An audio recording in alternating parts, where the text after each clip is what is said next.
Hi, welcome to యోఈటీవీ. ఆంధ్రప్రదేశ్ రాష్ట్రంలో Posani Krishna Murali arrest రాజకీయంగా తీవ్ర సంచలనాన్ని రేకెత్తిస్తుంది. ఈ అరెస్టు వెనక రాజకీయ కుట్ర దాగుందని వైసీపీ నాయకులు టీడీపీ కూటమిపై విరుచుకుపడుతున్నారు. టీడీపీ కూటమి కక్షపూరితంగా వ్యవహరిస్తూ రాష్ట్రంలో అరెస్టుల పర్వం కొనసాగిస్తుందని విమర్శలు చేస్తున్నారు. అరెస్టులకు భయపడే ప్రసక్తే లేదని వైసీపీ అధినేత జగన్మోహన్ రెడ్డి, ఇతర వైసీపీ నేతలు బయటకు మేకపోతు గాంభీర్యం ప్రదర్శించినప్పటికీ వారి లోన ఎప్పుడైనా అరెస్ట్ చేసి జైలుకు పంపిస్తారని, ఎలా ఈ అరెస్టుల నుండి బయటపడాలి అన్న ఆలోచనతో సతమతమవుతున్నారని ఏపీ రాజకీయ వర్గాల్లో వినిపిస్తున్న మాట. ఇదంతా అలా ఉంటే 2024 ఎన్నికల సమయంలో పవన్ కళ్యాణ్, లోకేష్ చేసిన వ్యాఖ్యలపై ఇప్పుడు రాజకీయ వర్గాల్లో చర్చ జరుగుతుంది.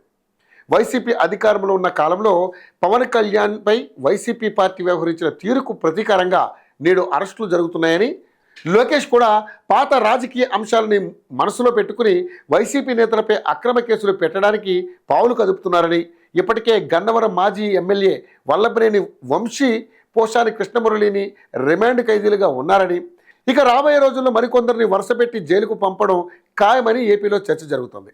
నెక్స్ట్ కొడాలి నాని లేదా పేర్ని నానిని అరెస్ట్ చేయొచ్చు అని వార్తలు కూడా వినబడుతున్నాయి.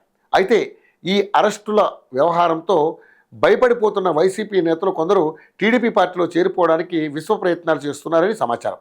ఇక పవన్ కళ్యాణ్ తాను జనసేన పార్టీ స్థాపించినప్పుడు ఏం చెప్పారని, ప్రస్తుతం ఆయన రాజకీయాల్లో వ్యవహరిస్తున్న తీరు ఏంటని పవన్ కళ్యాణ్పై విమర్శలు వినబడుతున్నాయి. గతంలో పవన్ కళ్యాణ్పై చేసిన వ్యాఖ్యలకు ప్రతీకారంగానే నేడు పోసాని కృష్ణమురళి అక్రమ అరెస్టు జరిగిందని ఏపీ పొలిటికల్ సర్కిల్స్లో, అలాగే సామాన్య ప్రజానికంలోనూ ఈ చర్చ జరుగుతుండడం గమనార్హం.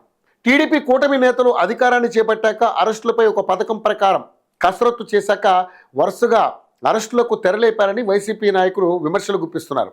అయితే మంచి రాజకీయ భవిష్యత్తు ఉన్న పవన్ కళ్యాణ్ ఇలా రివెంజ్ పాలిటిక్స్ చేయడం ఏంటని, ఇలా అయితే భవిష్యత్తులో ప్రజాక్షేత్రంలో పవన్ కళ్యాణ్ ప్రజల నుండి విమర్శల్ని ఎదుర్కొనే అవకాశం ఉండలేకపోదు అన్న భిన్నాభిప్రాయాలు వ్యక్తమవుతున్నాయి.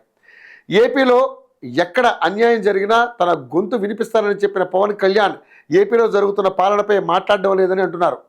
ఏపీ ప్రజలు అనూహ్య రీతిలో పవన్ కళ్యాణ్కు బ్రహ్మరథం పడితే ప్రస్తుతం డిప్యూటీ సీఎం హోదాలో ఉన్న పవన్ కళ్యాణ్ తెర వెనుక టీడీపీతో కలిసి పావులు కదుపుతున్నారని, ఇందులో ఎక్కువగా జనసేన పార్టీ డ్యామేజ్ అయ్యే అవకాశం ఉందని రాజకీయ విశ్లేషణలు వినబడుతున్నాయి.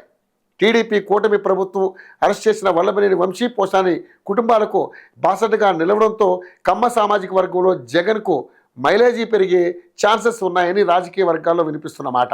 అయితే ఏపీలో కూటమి అధికారంలోకి రాగానే అభివృద్ధిపై ఫోకస్ చేస్తారని అనుకున్న నేతలు ప్రతీకార రాజకీయాలకు తెరలేపారని, ఇలా ఏపీ రాష్ట్రం వెనకపడిపోవాల్సిందేనా అన్న ప్రశ్నలు ఏపీ మేధావి వర్గాల నుండి వినపడుతున్నాయి. వల్లభనేని వంశీ, పోసాని అరెస్టుల తర్వాత రాష్ట్రంలో టీడీపీ కూటమి, పవన్ కళ్యాణ్ పొలిటికల్ గ్రాఫ్ కొంత పడిపోయిందని రాజకీయ విశ్లేషణలు వినబడుతున్నాయి. అధికారాన్ని చేపట్టి సంవత్సరం కూడా గడవక ముందే ప్రతిపక్ష హోదా కూడా లేని వైసీపీ పార్టీపై కక్ష సాధింపు చర్యకు దిగుతుందని, ఈ అంశాలపై కాకుండా రాష్ట్రాన్ని అభివృద్ధి పదంలో పరుగులు పెట్టించడానికి కూటమి నాయకులు కృషి చేయాలని సామాన్య ప్రజానికం నుండి కూడా విమర్శలు వెలువెత్తుతున్నాయి.